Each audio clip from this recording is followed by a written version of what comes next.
Good morning. It's Monday, October the 26th, and this is Wisdom for Your Week. In the 1990s, a term emerged out of radio broadcasting. It was shock jock.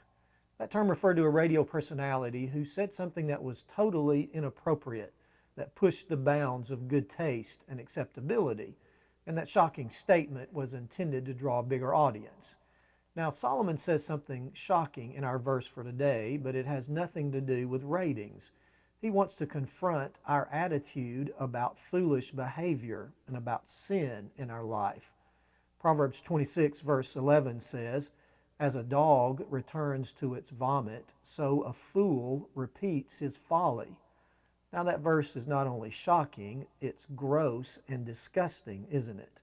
But anyone who's been around a dog knows that what Solomon says about this disgusting behavior is true. Dogs do return to their own vomit. And we're disgusted by that. We don't want to see it. We don't even want to think about it because it's gross.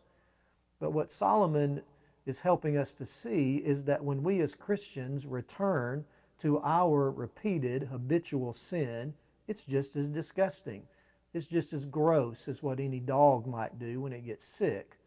It is foolish for us to repent of some sin and then return to that same sin. A wise person doesn't do that. Someone who has learned from the pain of that sin doesn't do that. Someone who has seen what that sin does to others doesn't return to it. Someone who knows what God thinks about that sin doesn't return to it. Only a fool does. One of the truest indicators of spiritual maturity is how I deal with sin in my life. Do I confess it immediately? Do I remove the source of temptation that caused me to sin? Do I ask God and others to help me if need be and make whatever changes in my life that need to be made to eliminate that sin, even if those changes are painful? That's what a wise person does. Or do I make excuses for that sin? Do I call it something other than what God calls it?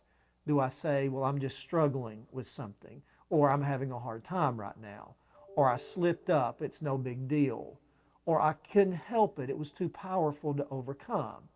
Those are the actions of a foolish person, someone who, like that dog, keeps repeating the same behavior. Is this verse a little disgusting? Absolutely. But am I more disgusted by the thought of that dog returning to its vomit, or by my own returning to that habitual sin in my life? Think about it. And that's wisdom